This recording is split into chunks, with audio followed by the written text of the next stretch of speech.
Sud Radio, mettez-vous d'accord, Valérie Expert. Bonjour à toutes et à tous. Et oui, petit changement d'horaire. Nous avons échangé, vous connaissiez, nous avons échangé nos mamans. Nous avons échangé nos tranches avec Patrick Roger qui est au Salon de l'Agriculture et qui animera en direct un grand débat sur l'agriculture, agriculture et territoire. Le grand débat, ce sera à 10h30 avec Patrick Roger et donc les débats à 9h. Mais Gilles Gansman est bien là. Oui, bonjour je me Gilles. suis réveillé. Voilà, oui, ça fait un peu plus tôt que d'habitude. Voilà, pour un zapping. On ne vous privera pas du zapping, mais nous commenterons l'actualité un petit peu plus longuement, entre 10h et 10h30. Donc à ne pas manquer Patrick Roger à 10h30 en direct du Salon de l'Agriculture. Pour commenter l'actualité, Jacques Miard. Bonjour Jacques, bon pied, bon oeil. Allez, fraternité. Maire de Maison Lafitte. Je rappelle votre brûlot, bye bye démocratie, chez Lafon Il y a Presse. un autre qui va arriver, vous tracassez pas. Ah ben on l'attend avec impatience. Brice Sokol, politologue, essayiste, vous avez publié avec Frédéric Dabi Parlons-nous tous la même langue, paru aux éditions de l'Aube. Bonjour, merci d'être avec nous. Mehdi Raïch, bonjour, analyste politique. Et Andrea Cotarac, porte-parole du RN. Bonjour, merci d'être avec nous. On va évidemment parler de la visite d'Emmanuel Macron à Washington. A-t-il ramené l'Europe dans le jeu ce matin?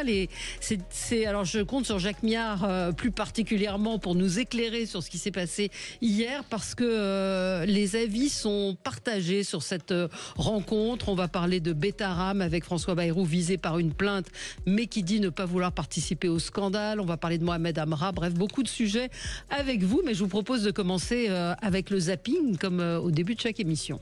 Sud Radio, le 10h midi. Mettez-vous d'accord. Alors Andrea et Mehdi, je ne sais pas si comme François Bayrou, vous allez aller tâter de la vache au Salon de l'Agriculture ou pas? Déjà fait hier. Ah, vous avez déjà fait de la vache. Et pourquoi pas Jacques Miard et Brice Sokol? Parce que Jacques, il est chez lui. Alors, Il est chez lui, Maison Lafitte, c'est pas non plus. Nous y étions hier et nous étions également au dîner des chefs hier soir, qui était un moment extrêmement Brice agréable, aussi, en toute vous y franchise. étiez, oui, Absolument. avec Frédéric Dabi. Oui. Alors, Frédéric n'a pas pu nous rejoindre, mais c'est un dîner exceptionnel. C'est vrai, vous avez mangé quoi? Alors on a mangé de la brebis de l'Aveyron. Moi qui suis aveyronnais, qui vais souvent chez Brass, bien sûr. vous connaissez le restaurant. Michel Bras. Je pense que voilà, j'étais très heureux de manger des produits locaux et manger de la brebis de l'Aveyron, c'était très agréable. Et puis nous avons mangé une tarte poire Roquefort. Roquefort AOP exceptionnel. Bon, et Jacques, comme disait Valérie, vous allez au salon? Il ne pense qu'à manger. Ça fait un peu partie de la vie, Jacques. Mais vous y allez au Salon de l'Agriculture, Jacques Miard? Oui, je vais y aller jeudi, voilà. D'accord, vous voyez. J'aurai grand plaisir à arpenter les allées et rencontrer pas mal de monde avec lesquels je pourrais m'entretenir, notamment de l'agriculture. Alors, effectivement, est-ce que j'y vais avec mon coup de gueule, ma chère Attendez, Gilles fait son zapping. Donc, et vous aurez la parole. Déjà oublié Oreillette en 2024, qui était une race normande et qui était la star du Salon 2024. Aujourd'hui, la nouvelle star s'appelle Houppette. Une belle bête de 6 ans qui vient de la Vienne et qui, depuis l'ouverture, est devenue la star du Salon, comme l'a constaté les équipes de C'est à vous hier sur France 5. Je vais vous présenter Houppette, la vache égérie du Salon de l'Agriculture 2025. C'est vrai que ça touche énormément de voir que tout le monde s'intéresse à ma vache et c'est une fierté encore plus, quoi.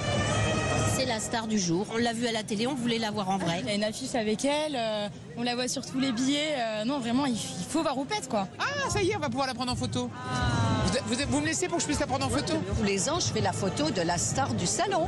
Là, cette année, c'est Houppette. C'était pour ma maman qui m'a dit, faut que tu ailles voir Houppette. Alors, je suis allée voir Houppette et j'ai pris Houppette en photo. Très belle. Je trouve que ses couleurs sont mimi. C'est une belle bête. Elle est bien faite, elle est bien grasse. Apparemment, elle est bien entretenue. Oui, elle est gâtée. Bien faite, bien grasse comme on aime. Voilà. Voilà. J'entendais un journaliste dire j'ai tapé Macron Houppette et la seule chose que j'ai trouvée, c'est un article de Femme Actuelle qui dit Emmanuel Macron porte-t-il une perruque? Mais ça s'écrit pas pareil. Houppette, il n'y a pas de H. Moi, j'attends le selfie de Patrick Roger avec Houppette. Oui. Je veux qu'il soit publié sur le site de Sud Radio. Un peu moins joyeux hier, la ville de Mulhouse a rendu hommage à Lino Souza Loureiro. C'est lui qui s'est interposé à l'attaque au couteau à Mulhouse. On dit souvent que personne n'a bougé lors de telle ou telle agression. Lui a bougé, mais il a perdu la vie. C'est un visage que Mulhouse n'oubliera jamais. Samedi dernier, alors qu'il fait ses courses sur la place du marché juste à côté de son domicile, Lino voit un homme armé d'un couteau attaquer des agents de stationnement. Il s'interpose avant d'être poignardé. L'homme de 69 ans décède dans le véhicule de secours qui le transportait à l'hôpital. Sur Facebook, la communauté portugaise lui rend hommage. Moi je suis juste là au sol, en train de lui prendre les jambes alors que mes autres collègues partent en haut. Donc en fait il y a eu une réelle cohésion d'interpellation. Naturellement ça s'est fait, c'était juste incroyable. Qu'est-ce qu'on fait? On bouge ou on bouge pas devant une agression? Je vous posais la question à vous trois. Si une agression arrive, est-ce que je dois bouger? Oui. Le bon sens veut que oui. Sauf que maintenant, on se pose la question de comment ça va se passer. Si quelqu'un vous sort un couteau, il y a un vrai sujet à ce niveau-là. Hein. Mais normalement, quand quelqu'un se fait agresser, vous devez faire quelque chose. Normalement, on devrait intervenir. La question, théoriquement, ne se pose pas. Sauf que ça devient de plus en plus dangereux face à des profils complètement incontrôlables. Oui, là, on est dans un cas... Brice Sokol. Oui, moi je partage l'avis. On a sur le principe, on doit bouger, mais après il faut du courage, il faut de la volonté. Ce qu'il a eu, il faut le reconnaître et lui rendre hommage. Moi, ce qui m'a interpellé, c'est je plaide toujours pour qu'il y ait une vraie coordination entre la police municipale et la police nationale. Et je trouve là, ce sont des agents municipaux de la police municipale qui sont intervenus dans un premier temps. Et je reviens au sujet, on en parle souvent dans l'émission, de Grenoble. Enfin, je pense qu'il faut la police municipale doit être présente dans nos rues au quotidien, en complémentarité avec la police nationale. On a vu son efficacité là à Mulhouse. Oui, Andrea. Non, très rapidement. Moi, je partage ce qui vient d'être dit, évidemment.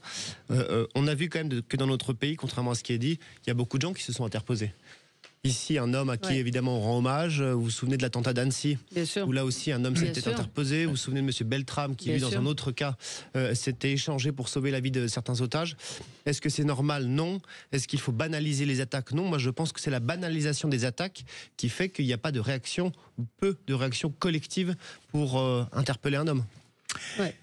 Un sujet également pour vous. Dimanche, c'était les élections en Allemagne pour renouveler la totalité du Bundestag. Alors pour la première fois, on a vu en Allemagne, on pourra d'ailleurs en reparler dans l'émission Média, Valérie, pour la première fois, il y a eu des spots publicitaires utilisant uniquement des images générées par l'IA qui ont été utilisées par le parti d'extrême droite, l'AfD. Ça veut dire que les hommes, les femmes, des agressions qui sont montrées dans le spot, il y a même un homme politique qui est montré en train d'être emprisonné, n'existe pas. Aucune image existe. Débunkage sur TF1 hier soir. Regardez cette vidéo d'Alice Weidel, chef de l'extrême droite allemande. Te rappelles-tu de tes yeux d'enfant ébahis au marché de Noël? De comment c'était quand tu faisais la fête avec insouciance, sans avoir à te retourner dans la rue sur le chemin du retour? Aucune de ces jeunes filles n'existe. Le parti les a créées avec l'intelligence artificielle. L'AfD invente une réalité alternative, comme s'il s'agissait d'un reportage ou de vraies images, et n'indique pas toujours qu'elles ont été générées par IA. Le risque, c'est que l'on croit à tout ce qui se passe dans ces clips où l'on peut voir l'arrestation d'un ministre allemand qui n'a jamais eu lieu. On peut maintenant créer facilement des réalités nouvelles pour susciter une forte émotion et une défiance à l'égard des institutions. Le danger, c'est qu'on s'habitue à ces contenus qui se multiplient et pourraient devenir la norme. Le seul en France à avoir utilisé les IA était Éric Zemmour, avec une marque où il y avait écrit image créée par l'IA. Là, ce n'était pas le cas en Allemagne. Il n'y avait aucune. Mais c'est la loi. Enfin, il y a pas de souci de loi. Mais c'était pas indiqué. Vous, d'un point de vue politique, est-ce que les images de l'IA doivent être soumises au moment des élections? Moi, personnel, j'y suis opposé, en tout cas qu'il y ait un encadrement là-dessus, parce que la politique, c'est théoriquement la transparence, c'est le choix, c'est la conscience libre et absolue, c'est le choix qu'on se fait. Et effectivement, je me pose de nombreuses interrogations sur ce que peut créer et générer l'intelligence artificielle. Jacques Millard. Écoutez, il est évident que nous sommes dans un monde de manipulation permanente. Vous accusez l'IA et un parti d'extrême droite, notamment, qui frise avec le nazisme en Allemagne. Mais je tiens à vous dire une chose, méfiez-vous aussi de ce que dit parfois le gouvernement, et j'en ai des preuves dans lesquelles nous avons été de multiples fois manipulés. Je voudrais aussi revenir sur l'histoire des attaques.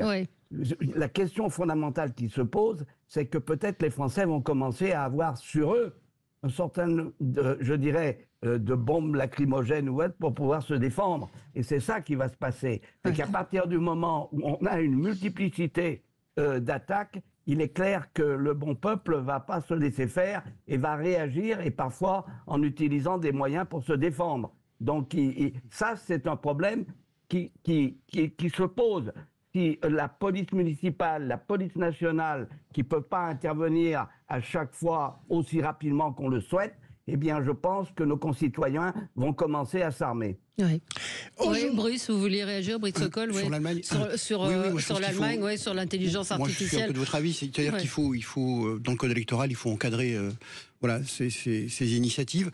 Néanmoins, je tiens à souligner que lorsqu'on regarde le résultat des élections en Allemagne, elles correspondent aux sociologies électorales. C'est-à-dire quand on voit l'AfD, l'AfD est présente dans tous les territoires ruraux. Les Verts n'ont gagné aucune circonscription législative dans le rural. Ce que je veux dire, c'est que les sociologies politiques restent quand même prégnantes sur le vote de nos concitoyens. Ouais. Mais j'ai vu que l'Allemagne de l'Est n'avait pas voté pour l'AfD. Non, l'Allemagne de l'Est a voté majoritairement aussi pour un parti, on en a un peu parlé, mais l'extrême gauche allemande, Linke, a aussi gagné des sièges. Absolument. Et a gagné pour la première fois dans son histoire un siège à Berlin. Ouais. Voilà. Mais grâce au vote de l'Allemagne de l'Est. Et aussi, bien sûr, grâce au vote de l'Allemagne de l'Est. Ex-Allemagne de l'Est. Vous avez raison de cette précision. Mais encore une fois, la sociologie des territoires reste quand même, lorsqu'on va voter, majoritaire par rapport aux artifices, j'allais dire, de l'IA. Aujourd'hui. Peut-être, je voulais juste rebondir un petit peu sur l'IA. C'est intéressant. Hein. Pour moi, l'IA, c'est une rupture civilisationnelle. Le rapport à l'image, il est complètement différent. Enfin, on est en train de casser absolument tout le rapport à l'image. Et je répète, la réalité, c'est ce qui existe indépendamment de notre volonté. Il n'y a qu'une seule réalité, c'est celle qu'on partage tous. Si on en invente des réalités parallèles par, je sais pas, ambition politique, ça peut amener soit des dommages, soit des externalités négatives qu'on est incapable de penser.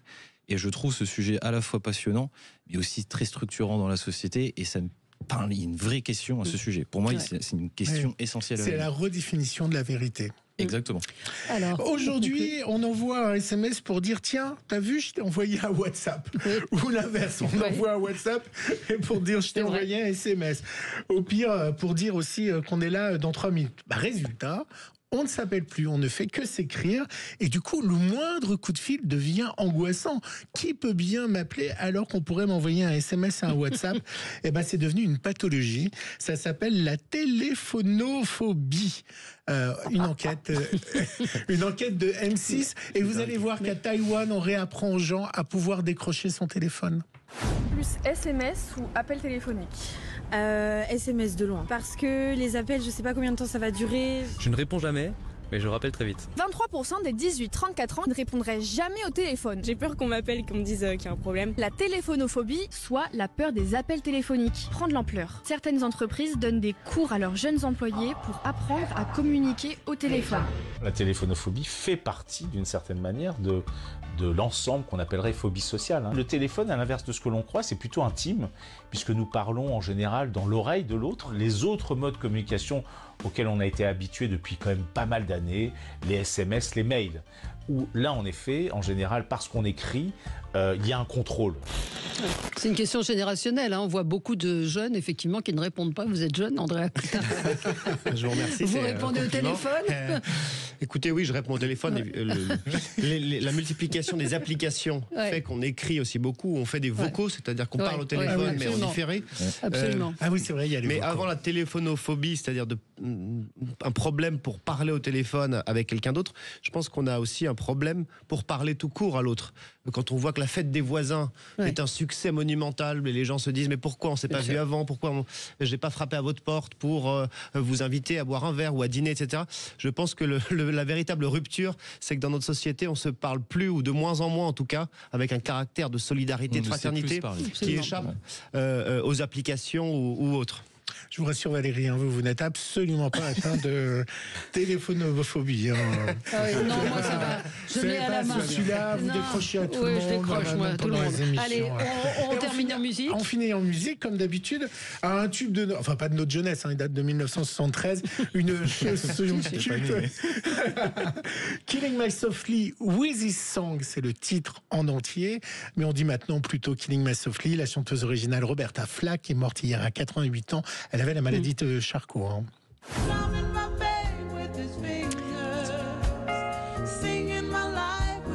La version des Fujis en tête. Vous avez dansé Vous avez dansé là-dessus, Jacques Miard? Ça me dit rien. Lorsque, dans ces années-là où je devais être en Afrique notamment, on dansait sur des musiques endiablées africaines. Je peux vous dire qu'on perdait du poids. Il n'y a plus de flow. Alors, est-ce qu'autour de la table, c'est qui a fait une version française de cette chanson? Parce que j'étais la rechercher, voir si... Ophélie Winter, non, c'est Gilbert Montagnier. Je vous propose de l'écouter. Je l'ai retrouvé. C'est la première fois que je sens cette... C'est pas resté inoubliable. C'est clair. Et vous fêtez pas l'anniversaire d'Herbert Léonard? Non, c'est pas mon truc, pour Herbert le Léonard. plaisir, 80 ans. Allez, génial, on se retrouve dans un instant, vous voyez. Non, pas jusqu'à 2h25. Pour les débats. Oui, voilà. Allez, un long zapping. Maintenant, place à l'actualité. À tout de suite. C'était l'actualité. Sud Radio, mettez-vous d'accord, Valérie Expert. Mettons-nous d'accord, et oui, un petit changement d'horaire uniquement pour aujourd'hui, puisque Patrick Roger est au Salon de l'Agriculture, que vous le retrouverez à 10h30. Il anime un grand débat sur l'agriculture, agriculture et territoire. Ça va vous intéresser, Brice Sokol, parce que c'est effectivement au cœur des débats. Au cœur des débats et au cœur de l'actualité. Absolument. On va vos coups de cœur, vos coups de gueule, comme d'habitude. Jacques, je vous garde pour la fin parce qu'on va parler non pas le meilleur pour la fin, je n'irai pas jusque-là, mais vous voulez vous exprimer sur la rencontre. Laissez-vous aller, ma chère Valérie. Sur Trump, le débat, la rencontre Trump-Macron, mais on va commencer avec vos coups de cœur et vos coups de gueule. Brice Sokol, c'est un coup de gueule. Moi, c'est un coup de gueule à l'égard du groupe Casino. Parce que vous vous souvenez, en novembre-décembre, lorsque l'Union européenne discutait et envisageait de signer le Mercosur, le groupe Casino et son président ont décidé, en solidarité avec les agriculteurs, de ne pas acheter de la viande brésilienne. Ouais. Et puis, 6 jours après, vraiment 6 jours après, ils ont envoyé une lettre d'excuse au gouvernement brésilien pour leur dire que finalement, ils s'étaient trompés, sous la pression des syndicats brésiliens, sous la pression de l'industrie agroalimentaire brésilienne et européenne. Et là, on peut se poser la question, je veux dire, à un moment donné, et on est au cœur de notre sujet, lorsqu'on dit les agriculteurs ne sont pas la variable d'ajustement du pouvoir d'achat. C'est-à-dire qu'en fait, le cœur de cette affaire, c'est quoi? C'est la mondialisation, le libre-échange, le pouvoir d'achat et nos producteurs et nos agriculteurs. Moi, je suis toujours très surpris quand l'intérêt commercial, comme ça, de manière outrancière, prend le pas sur les valeurs. Ouais, voilà. Bien sûr. Réaction sur ce sujet? Non. Je peux qu'être d'accord sur le fond. Oui, Jacques Miard. Oui, alors, c'est un sujet que je connais bien parce que j'ai étudié à multiples reprises ces gigantesques accords dans lesquels il y a 4 ou 5 000 items, comme on dit, c'est-à-dire il y a toute une série de choses qui est en discussion et c'est un marchandage global. Oui. Donc il ne faut pas s'étonner qu'il y ait des laissés pour compte et des dégâts collatéraux. C'est ça le problème. Oui. En réalité, ces accords sont mauvais en soi. Oui. C'est la raison pour laquelle j'avais dit un jour à Christine Lagarde, alors qu'elle s'envolait pour Doha, je lui ai dit j'espère que tu vas échouer parce que ça ne répond pas je dirais, aux enjeux véritables, soit de l'industrie, soit de l'agriculture. Ouais. On devrait revenir à des accords beaucoup plus humains et surtout beaucoup plus rationnels. Et donc, c'est le système même de ces accords qui est mauvais. Oui, alors Andrea, si je peux me permettre, c'est que Monsieur Miard a raison, il y a toujours des victimes de ces accords de traité de libre-échange. La réalité, c'est que ce sont souvent les agriculteurs français qui sont les victimes et la variable d'ajustement des intérêts allemands ou autres qui, eux, sont des exportations industrielles, automobiles ou autres. Et la variable d'ajustement, c'est souvent l'agriculture française. Je rappelle quand même que l'Union européenne, c'est le seul endroit au monde où on a autant de traités de libre-échange en vigueur. Parce qu'on dit Mercosur. Mais il y a un an, c'était Nouvelle-Zélande. Et avant ça, c'était le CETA, etc. Donc il y a 42 traités de libre-échange en vigueur sur notre continent, ce qui est quand même absolument fou. Et le dernier point, et j'en termine là-dessus, les accords sont mauvais, mais la décision est mauvaise aussi. Puisque quand la France, le président de la République, le Premier ministre, l'Assemblée nationale, le Sénat votent et s'opposent au Mercosur, Madame van der Leyen part au Brésil en catimini en signant cet accord du Mercosur et en imposant à la France et à la démocratie française ces accords qui seront néfastes pour nos agriculteurs, qui vont les noyer dans une concurrence qui ne pourront pas résister. Mehdi, il y a plusieurs choses. Mehdi Reich. Alors, il y a plusieurs choses à dire. La première, c'est que, par exemple, sur le sujet de l'agriculture, pour en avoir un petit peu parlé avec Brice à l'extérieur, je trouve aussi qu'il n'y a pas, c'est pas une question de responsabilité, mais le monde agricole a aussi du mal à faire jouer son intérêt. Faut aussi le dire, c'est que pour en avoir parlé hier beaucoup avec des personnes, c'est que il y a aussi une difficulté de la part des agriculteurs à montrer qu'ils sont en difficulté. C'est-à-dire qu'ils passent souvent par des canaux assez traditionnels. On a l'impression que des fois que ça ne fonctionne plus. Et donc faire jouer son intérêt, dire que effectivement là ils sont dans la panade puisque les accords ça ne va pas, ça peut être compliqué. Sur la question des accords internationaux, faut pas oublier que les États ce sont pas des entités homogènes qui pensent d'une seule manière. Je trouve que ça permet aussi de relativiser beaucoup la question. Et surtout, les accords, j'ai du mal à les juger s'ils sont bons ou mauvais, sachant qu'ils offrent aussi des opportunités pour d'autres entreprises françaises d'avoir des débouchés à l'extérieur. Et là, on retombe sur la question de comment vous faites valoir votre intérêt, par exemple pour le secteur agricole, dans les négociations. Et là, je trouve qu'il y a un manque, où effectivement, il y a une volonté politique qui fait qu'ils ne les entendent pas parce qu'ils deviennent une variable d'ajustement.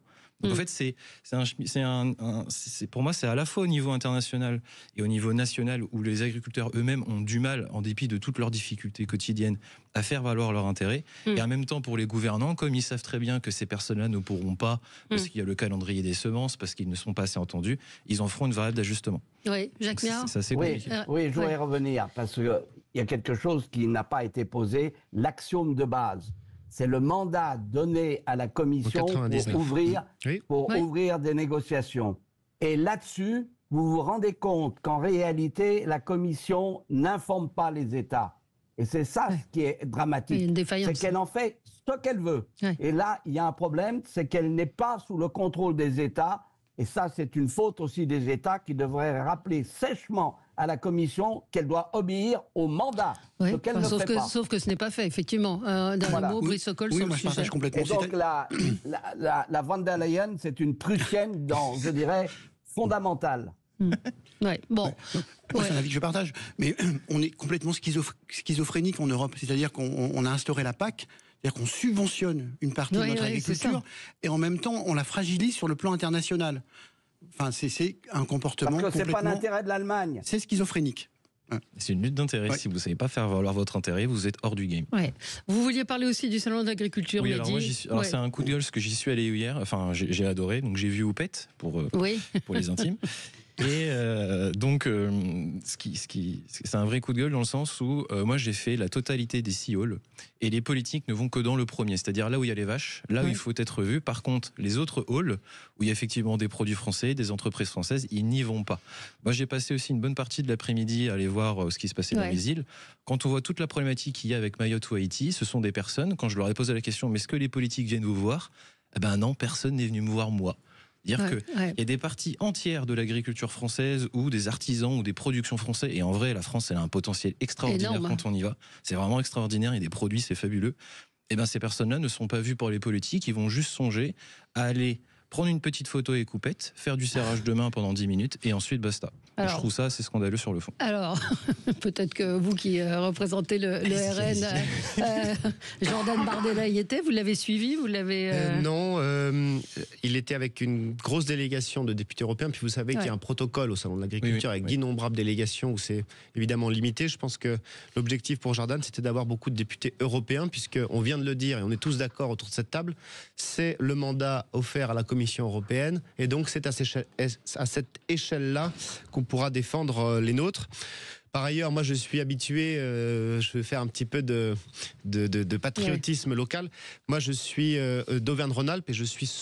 chaque année, sans faute, au sommet de l'élevage à Cournon. Les problématiques sont similaires, puisqu'il n'y a pas les céréaliers, mais la viande bovine, la filière bovine est impactée par le Mercosur, la filière des ovins est impactée par le traité avec la Nouvelle-Zélande. Donc voilà, ça prouve que la France est riche de ces événements-là, et fière de ses agriculteurs. Et je pense, contrairement à ce que vous avez dit, que les Français sont parfaitement au courant des difficultés sociales et économiques de nos agriculteurs. C'est pas la question que... Ce que vous dites, c'est quoi? C'est que c'est le buzz. En fait, ils y vont que pour se montrer. C'est de la com. En vrai, c'est de la com.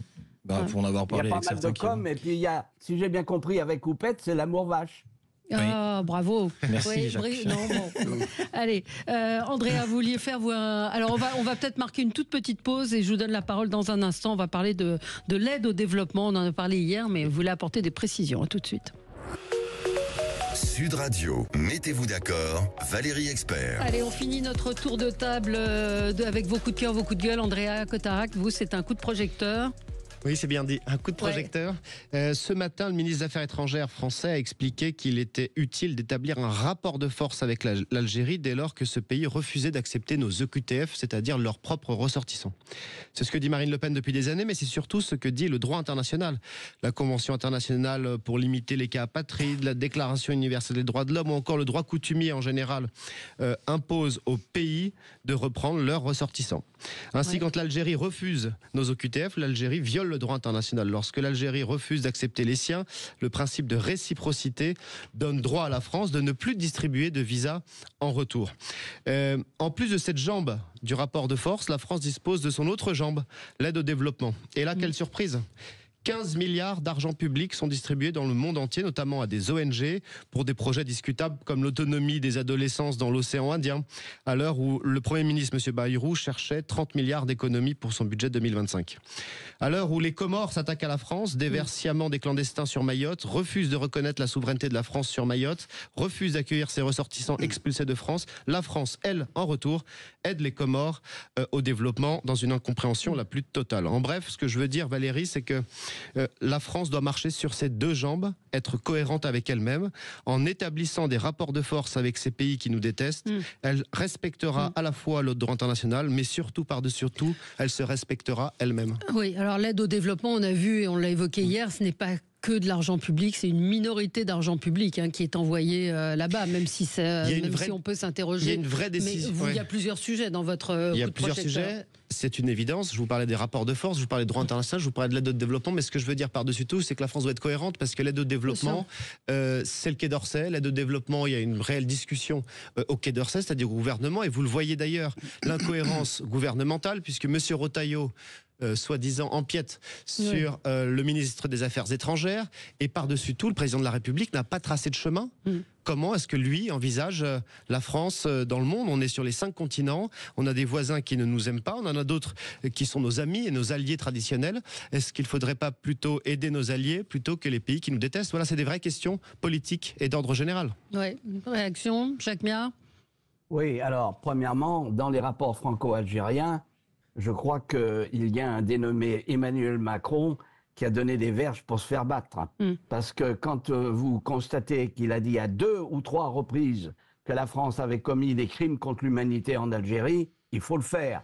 Bien évidemment, ce régime théocratique, ce régime dictatorial a sauté sur l'occasion pour bien évidemment fustiger la France et faire ce qu'on appelle en bon français de la France bashing. Et alors, je voudrais dire une chose, il est exact que l'Algérie est en tort au regard de ses règles internationales lorsqu'elle refuse de prendre l'un de ses citoyens. Elle n'est pas la seule. Il faut savoir que l'Inde, lorsque vous renvoyez quelqu'un en Inde, eh bien, elle fait payer, savez-vous bien, elle fait payer par le pays qui envoie cet Indien le visa pour rentrer à nouveau en Inde. Donc, on est en plein délire. Et donc, en ce qui concerne ensuite le pays de développement, il faut faire attention, car il y a énormément de prêts de la Caisse de développement qui sont donnés, qui sont là pour aider les entreprises françaises à faire des affaires dans certains pays. Donc, il ne faut pas amalgamer le tout, il faut regarder point par point, mais c'est un problème réel. Oui. Brice Sokol.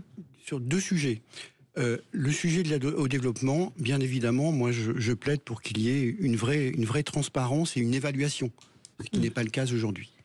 Sur le sujet algérien, moi j'ai un point de vue un petit peu différent. Si on prend le sujet des OQTF, c'est un sujet qui concerne à la fois la sécurité, le ministère de l'Intérieur, le ministère de la Justice et bien évidemment le ministère des Affaires étrangères. Et pour moi, la solution, elle n'est pas l'un ou l'autre, elle est globale. Sur les rapports entre la France et l'Algérie, l'ancien président algérien Boubenienne disait les relations franco-algériennes, elles peuvent être bonnes ou mauvaises, elles ne sont jamais banales. Ouais. Et si je refais brièvement l'histoire de ces 10 dernières années, il y a eu 3 événements qui ont été des ruptures avec l'Algérie. Il y a eu les déclarations du président de la République, c'était je crois en 2021, lorsqu'il avait dit est-ce qu'il y avait une nation algérienne avant la colonisation ? Ça a été un point de rupture avec l'Algérie. Puis il y a eu le voyage de 2022 du président de la République, d'Elisabeth Borne, et un deuxième événement qui a marqué la relation franco-algérienne, qui a été l'affaire d'Amira Bouraoui, excusez-moi, je ne sais pas si vous vous souvenez. Oui. C'est une franco-algérienne qui était en Tunisie, qui devait être transférée en Algérie, et qui finalement a été exfiltrée par les services nationaux français pour revenir sur le territoire national, qui a créé une crispation entre la France et l'Algérie. Troisième point de crispation, ça a été la reconnaissance par la France du Sahara occidental, c'est ce qui était un déclencheur de la souveraineté marocaine du Sahara occidental. Donc des points de crispation entre la France et l'Algérie, ils sont nombreux. Il y a un angle mort dans cette relation que personne n'évoque, ce sont les relations économiques entre les deux pays. Et si on prend du temps peut-être à bouger, c'est que en fait la balance commerciale entre la France et l'Algérie, c'est plus de 11,8 milliards d'euros. Nous sommes le 2e client de l'Algérie. Et vous avez un certain nombre d'activités industrielles dans le domaine de l'assurance, de l'industrie, etc., de la grande distribution, qui sont présentes, de l'automobile, qui sont présentes en Algérie. Donc nous avons des intérêts économiques croisés, et puis nous avons sur le sol français, je crois, en binationaux, entre 1,5 million et 2 millions de ressortissants franco-algériens. Donc la solution n'est pas... Enfin, on ne peut pas résoudre ça d'une baguette magique. Voilà, la relation franco-algérienne, elle est complexe. Elle est complexe. Elle est compliquée. Et il y a un autre aspect, j'entendais Vincent Hervouet hier l'évoquer, c'est aussi les relations, la coopération antiterroriste. Absolument. Et c'est pour ça que la solution n'est pas que judiciaire, que sécuritaire ou que diplomatique. C'est un ensemble de solutions. Oui, Mehdi, vous connaissez évidemment bien le sujet. Oui, je le connais bien, le sujet. En fait, la manière dont on l'analyse, il est très franco-français et c'est normal. Mais du point de vue algérien, aucun intérêt à ce que la situation s'améliore. Aujourd'hui, il n'y a aucun intérêt. Déjà, c'est d'un point de vue de politique intérieure. Tous les moyens de pression qui sont avancés n'impacteraient pas... Non, parce que pour eux, c'est un moyen. L'Algérie, c'est un pays d'ailleurs qui a voulu se rapprocher des BRICS. C'est un pays qui veut s'imposer. Qui a été refusé. Mais justement, il y a une volonté en voie internationale. Ils veulent de nouveau s'imposer quelque part. Il y a une volonté de montrer que l'Algérie, c'est pas n'importe quelle puissance, ça devient une puissance africaine. Donc pour eux, il y a un véritable enjeu de politique intérieure. Il faut maintenir une espèce de cohésion, d'autant plus que c'est une théocratie, c'est toujours important de le signaler. Et quand on voit par exemple la personne qui a été expulsée 10 fois vers l'Algérie, qui a été refusée 10 fois. C'est le meurtrier de Mulhouse. On avait eu ce sujet-là la dernière fois. Oui, on l'a régulièrement, c'est quand même un problème. Il ne faut rien faire. Mais on voit bien que l'Algérie, son seul intérêt, c'est de dire mais non, je vais pourrir la situation. Je ne vais jamais accepter ces ressortissants. Moi, je suis quand même étonné. Oui, je suis quand même étonné, notamment à l'égard de Brice, qu'il est bien clair qu'il y a des possibilités de porter, je dirais, un certain nombre de points à l'Algérie, c'est-à-dire de bloquer un certain nombre de visas, parce que ça va frapper directement les dirigeants. Bien évidemment qu'il y a des relations humaines importantes, bien évidemment que nous avons des intérêts en Algérie, mais si on suit le raisonnement de Brice, on ne fait rien. Et donc aujourd'hui, c'est un problème. C'est une dictature qui vit uniquement en critiquant la France pour conforter en interne sa position. Alors, il y a un moment, ça suffit. Alors, ça fait partie des sujets que je voulais évoquer. Je ne dis pas on ne fait rien, je dis que c'est une solution qui est complexe et globale. Après, ça n'empêche pas d'agir. Mais il faut pas en rajouter. Je pense que, par exemple, revenir sur les accords de 2017 qu'avait signé Bernard Kouchner peut être une solution. Je pense que... Qu'est-ce qu'il disait, ces accords ? En fait, à partir du moment où vous avez un passeport diplomatique, vous n'avez pas besoin de visa. Oui. Voilà. Et beaucoup de gens ont des passeports diplomatiques en Algérie. Vous avez évidemment les accords de 68 qui peuvent être aussi repensés. Et ça, c'est un peu dans les arguments diplomatiques. Et troisièmement, vous pouvez avoir aussi le renforcement du contrôle des transactions financières entre l'Algérie et la France. Et je tiens juste à préciser, vous savez combien il y a de consulats en France, algériens ? Il y en a un paquet. Il y en a 20. Et vous savez, les 2 derniers qui ont été ouverts, par qui ils ont été ouverts et en quelle année ? Non. Ils ont été ouverts en 2022. Qui était ministre de l'Intérieur en 2022 ? Monsieur Darmanin. Le même. Monsieur Darmanin. Bien sûr, mais bien sûr. Rouen et Melun, ce sont les deux derniers consulats ouverts. Oui, Brice, pardon. Monsieur Darmanin était aussi devant un monument du FLN, etc. Donc, je veux dire, c'est pas un secret. Oui. Moi, ce que je voulais dire, c'est effectivement, M. Macron s'est couché depuis M. Miard l'a dit tout à l'heure, mais ça ne date pas d'Emmanuel Macron.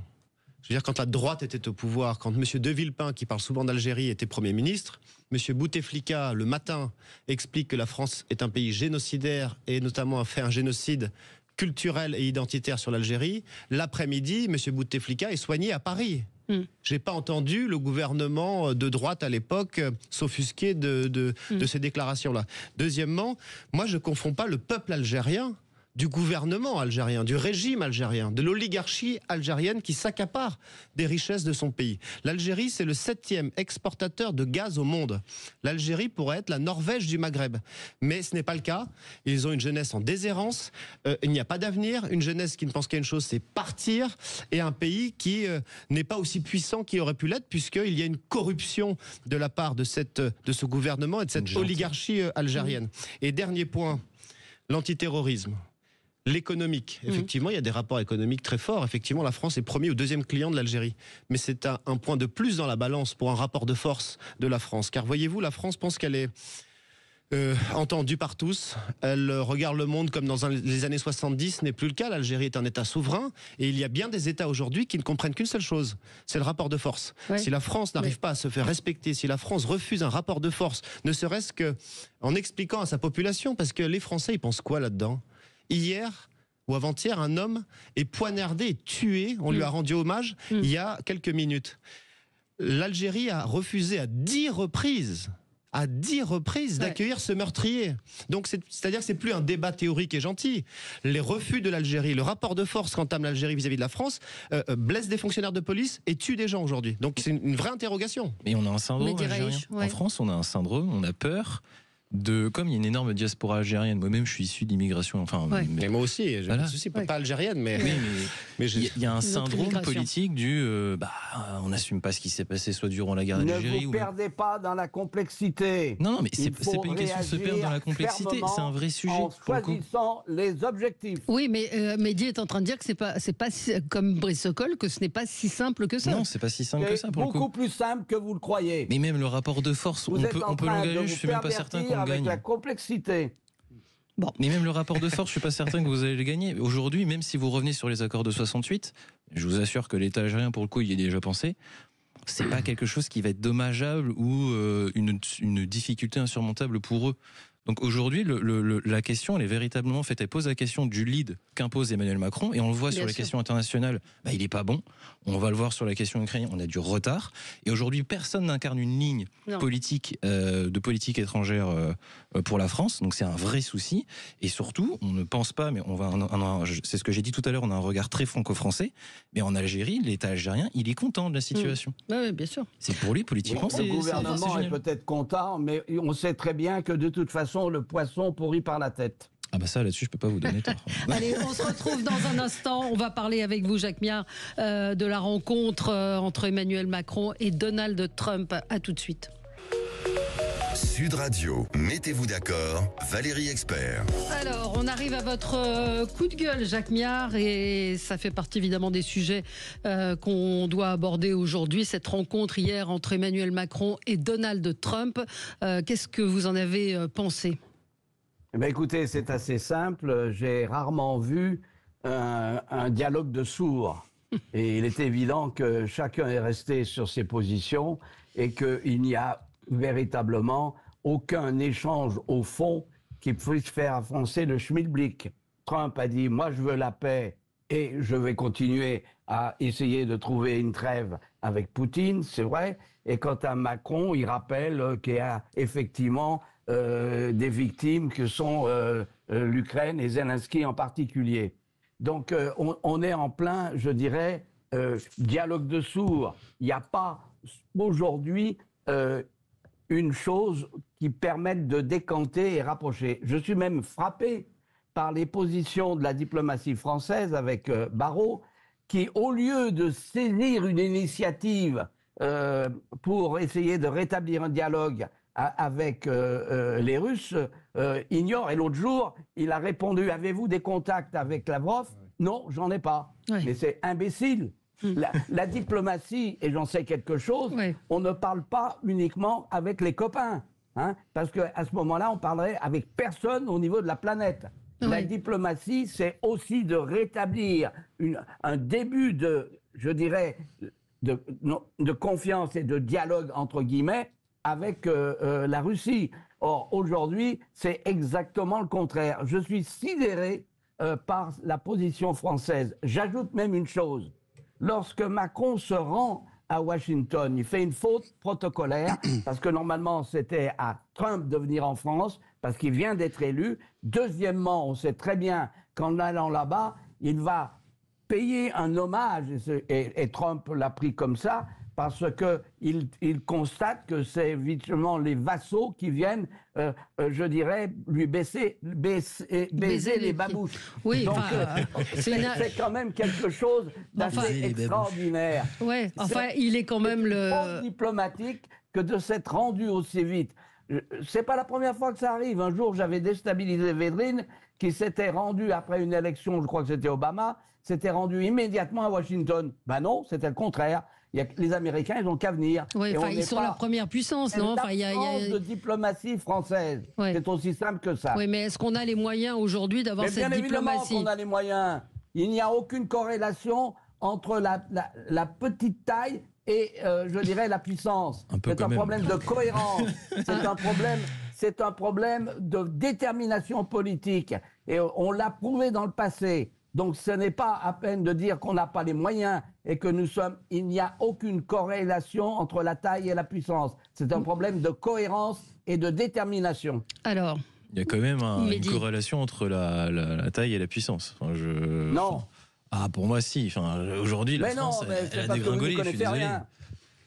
Tout le monde peut le dire. Le regarder sur les cas des sous-marins en Australie. Enfin, à chaque fois, parce qu'on s'est fait couillonner, et puis c'est tout. Dans ce cas-là, c'est à chaque fois. Naïveté. Qu'est-ce que vous en avez, vous pensé? Parce que les avis sont très partagés ce matin. Certains disent il a fait bouger quand même Emmanuel Macron. Il a remis l'Europe au centre de. Moi, je suis plutôt d'accord avec ce qu'a dit M. Miard, à 90%. Emmanuel Macron n'a rien géré du tout. Il a été convoqué par Donald Trump et il est allé valider ce que Donald Trump a impulsé, point barre. Et quand on entend effectivement le ministre des Affaires étrangères nous dire quelques jours avant que non, il ne parlerait pas aux Russes, etc., ou à Lavrov, pardon, la diplomatie, elle est faite justement pour mettre autour de la table des personnes qui ne sont pas d'accord et pour faire taire les armes. Donc moi, je dis une chose. La France aurait dû être une puissance, comme elle a toujours été, c'est sa promesse, une puissance de médiation, à équidistance des grandes puissances, dans le respect de la Charte des Nations Unies, dans le respect des frontières et du droit international. Aujourd'hui, c'est l'Arabie Saoudite qui convoque et qui réussit à faire le médiateur entre les États-Unis et la Russie. C'est une honte. L'Arabie Saoudite, c'est la France qui aurait dû faire ça. Et en plus, ils se réunissent en Arabie Saoudite, entre les Russes et les Américains, pour décider de la paix en Europe. Enfin, je ne sais pas si vous vous rendez compte. Et l'Europe n'est pas là. On est à l'écart total. Oui. Et Emmanuel Macron n'a pas du tout mis les Européens, rien du tout. Il a validé et baisé, comme disait M. Miard, les babouches de Donald Trump. Et enfin, je dis un dernier point. La France, historiquement, c'est une puissance. Déjà, c'est le seul pays de l'Union européenne à être doté de la puissance militaire nucléaire. C'est le seul pays de l'Union européenne à avoir un siège au Conseil de sécurité des Nations Unies. Et c'est la seule puissance qui aurait pu jouer ce rôle de médiation. Manifestement, c'est pas du tout ce qu'a fait Emmanuel Macron. Lui, il veut envoyer les fils de France sur le front en Ukraine. Pas maintenant, mais il y a juste 6 mois à peu près, pour se faire tuer par des drones divers et variés. Aujourd'hui, il rattrape le coup en disant bon, il y aura la paix. On va envoyer des soldats pour imposer la paix. C'est de l'hypocrisie et c'est juste valider ce qu'a décidé Donald Trump. Est-ce que Brice Sokol sera un peu plus mesuré? Par nature, je suis un peu mesuré. Néanmoins, je ne sais pas si ça vous a échappé ou pas, mais pendant que Emmanuel Macron discutait avec Donald Trump, il y a eu 2 résolutions votées à l'Assemblée générale des Nations Unies, dont une historique, votée par les Américains et les Russes sur le cessez-le-feu, sur un cessez-le-feu en Ukraine. Et parallèlement, les Européens votaient une autre résolution sur, entre guillemets, un arrêt de la guerre avec des conditions plus précises. Donc pendant que Emmanuel Macron était en train de discuter avec Trump, il y avait des résolutions qui étaient en train d'être votées, qui n'étaient pas forcément en phase avec le sujet évoqué et la volonté d'Emmanuel Macron. Deuxièmement, moi j'écoute ce que dit Zelensky. Zelensky dit... Alors, je suis très surpris, il a dit hier, je suis prêt à quitter le pouvoir si l'Ukraine rentre dans l'OTAN.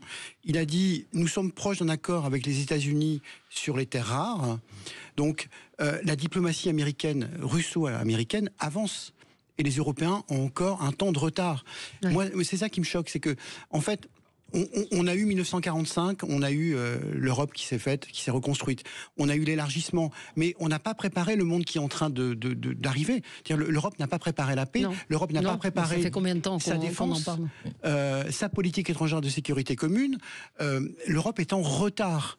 Et je pense que les effets de manche ne suffiront pas à rétablir l'Europe puissance. Je pense que c'est un vrai travail collectif et l'Europe est à la croisée des chemins. C'est-à-dire, soit l'Europe passe la première et on construit une politique étrangère et de sécurité commune, soit on retourne dans une Europe qui est une Europe des États souverains, et je pense que l'Europe est à mi-chemin. Attention au chemin qu'elle choisira. Du chemin qu'elle choisira aujourd'hui sur le conflit ukrainien dépendra sa nature de demain. Mais sur la question de la...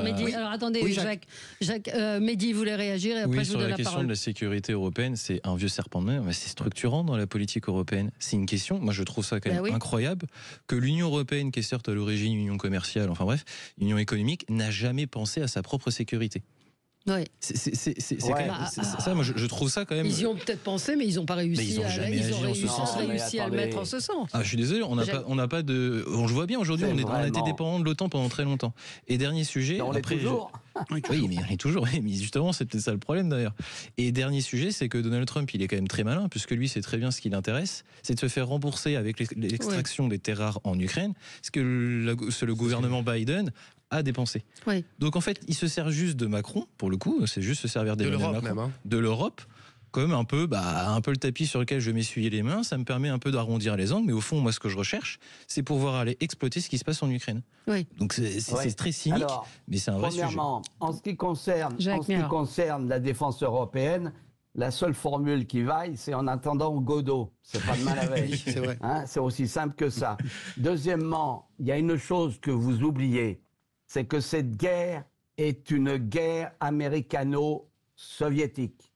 C'est la volonté, depuis des lustres, notamment pour le Pentagone et un certain nombre de services américains, de repousser, l'OTAN jusqu'aux moustaches de l'ours soviétique. Et la meilleure preuve, il faut lire dans Foreign Affairs de 98 les avertissements de George Kennan, qui était en 50 le théoricien du containment, et qui a écrit en 98 que si les Américains continuaient à pousser l'OTAN aussi près de l'ours, on aura une catastrophe. Eh bien, c'est ce qui s'est passé.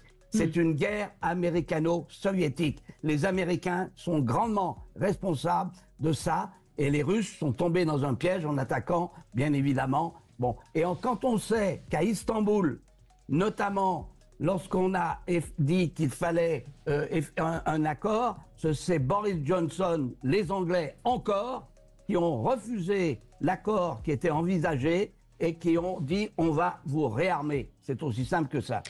On marque une pause et puis on pourra continuer sur ce sujet. À tout de suite.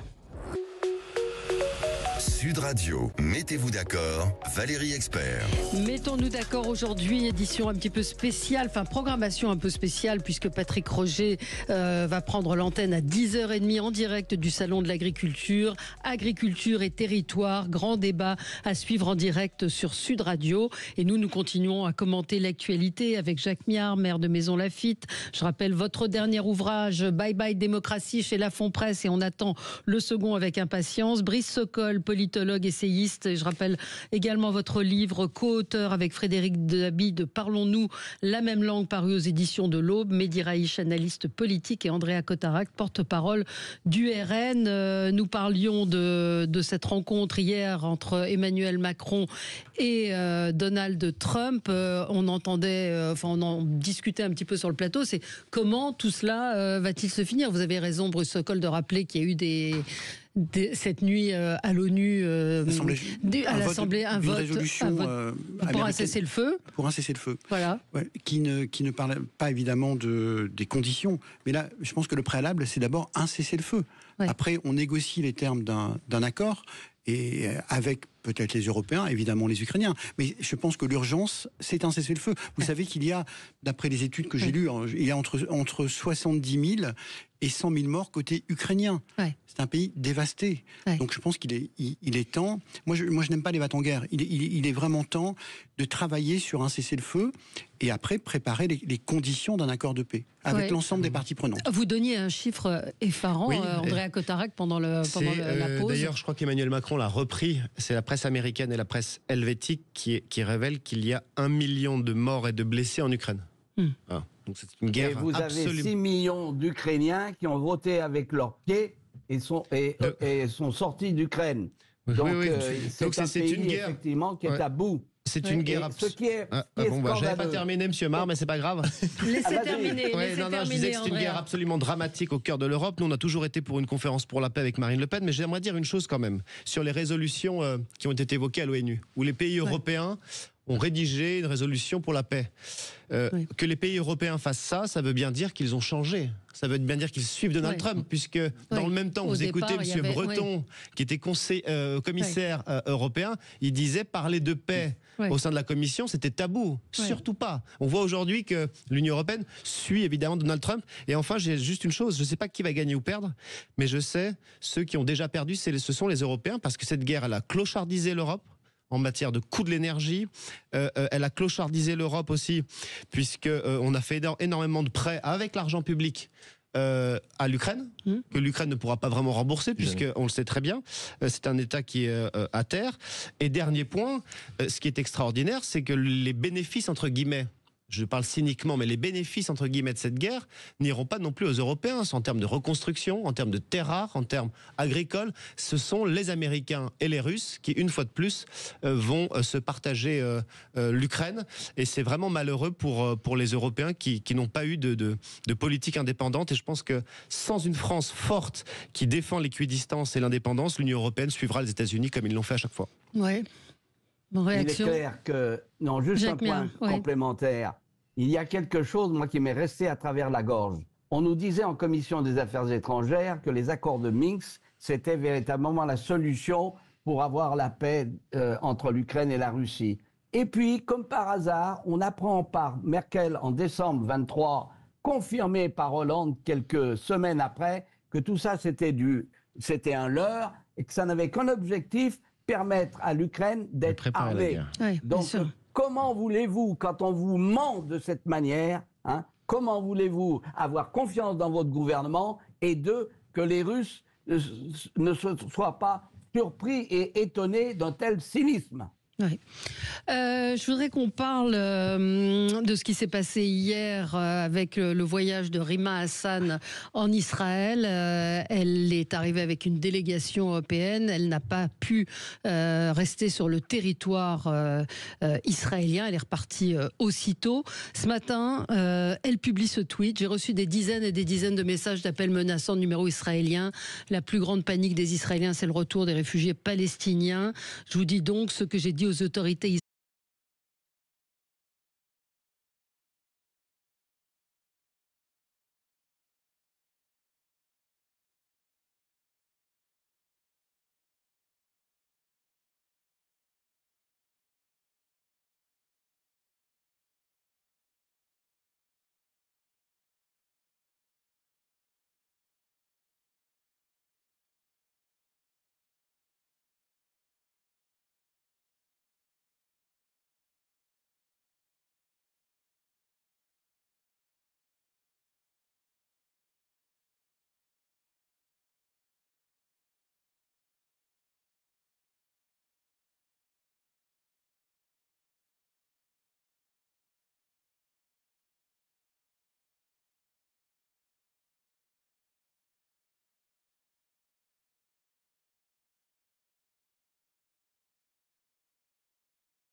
Sud Radio, mettez-vous d'accord, Valérie Expert.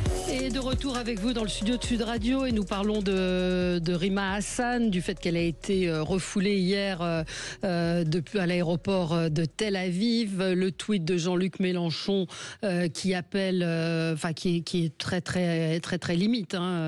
Il appelle la France Bardella et la diaspora à protester en solidarité des Français pour les représentants de leur pays quand ils sont maltraités. Jacques Miard, sur cette affaire. Ma position, moi je ne vais pas parler de cette personne, ce serait trop d'honneur de lui faire. Mais moi, ma position est très simple. En France, je ne connais pas de Français musulmans, de Français juifs, de Français catholiques. Je ne connais que des citoyens français. C'est la citoyenneté qui doit primer sur tout le reste. Si on ne le fait pas, eh bien effectivement, on importe des conflits qui ne sont pas les nôtres. Et donc, il est clair qu'aujourd'hui, on doit s'en tenir à cet axe fort. Et pour moi, il y a un très grand Français qui est celui qui a écrit sur sa tombe « Citoyen français ». C'était, comme vous le savez, celui qui a été fusillé par les Allemands pendant la guerre et qui était de confession israélite. Mais pour lui, il réclamait le fait d'être français, point à la ligne. Et c'est ça que nous devons faire. Nous devons vraiment marteler la citoyenneté française avec un projet national.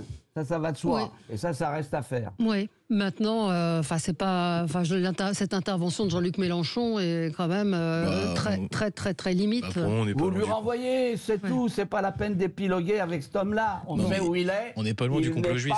Faut quand même le dire. Paix civile. Oui. Il joue la politique du pire. Absolument. Je voudrais, c'est pas voilà, je parle comme Rima Hassan, voilà, qui une femme oublie les sûre d'elle-même et dominatrice. Absolument. Je voudrais.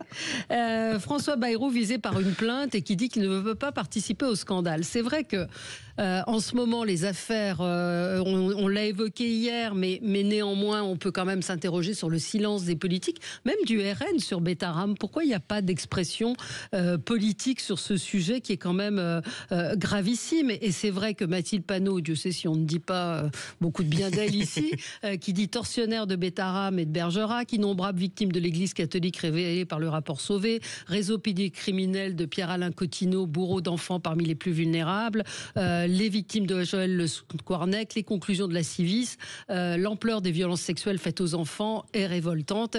Et c'est vrai qu'elle dit ceux qui minimisent, qui justifient, qui taisent, qui préfèrent la loi du silence à la préservation des enfants sont complices de systèmes d'exploitation. Revenons pour le coup à Betaram. Pas d'expression du RN sur le sujet, pourquoi? Pas du tout, on suit cette affaire de très près. Ça c'est langue de bois. Hein. Non, mais je vais vous dire, c'est qu'aujourd'hui, c'est pas l'extrême gauche et Mediapart qui sont des juges. Il y a une enquête judiciaire qui a été ouverte, qui va déterminer le seuil de connaissance ou de couverture de certains crimes, viols ou attouchements sexuels sur des enfants de M. Bayrou. Est-ce que oui, il savait, non, il savait pas ça? C'est à l'enquête de le dire. Nous, on respecte cela. Il y a un truc à gauche où on exclut des gens, on fait des commissions intra-parties ou je ne sais quoi. Non, nous, c'est la justice. L'enquête judiciaire est en cours. Et enfin, on ne veut pas s'exprimer sans savoir exactement le seuil de connaissance de M. Bayrou, à la fois pour préserver l'intégrité morale, psychique des victimes, parce qu'apparemment il y en a des centaines, et que pour nous, on suit l'affaire de très près. Il est bien évident que si M. Bayrou a couvert des crimes ou des attouchements sexuels sur des enfants, il est bien évident que pour nous, il devra partir. Évidemment, il n'y a pas de langue de bois, évidemment, mais c'est l'enquête judiciaire qui doit le dire. C'est pas Mathilde Panot, c'est pas Edoui Plenel, c'est pas je ne sais qui. Voilà, c'est l'enquête judiciaire. Oui. Je suis d'accord avec ce qui vient d'être dit en partie. J'ajouterais quand même 2-3 points. Le premier, c'est que jusqu'à preuve du contraire, François Bayrou, il a encore rien fait, donc il n'est pas condamné. Donc c'est pas pour le moment. C'est l'état de droit. Donc il n'y a rien à dire. Second point, il y a aussi quelque chose qui est assez dérangeant, c'est qu'on sent bien que la France insoumise et la gauche a trouvé un nouveau nonos à ranger.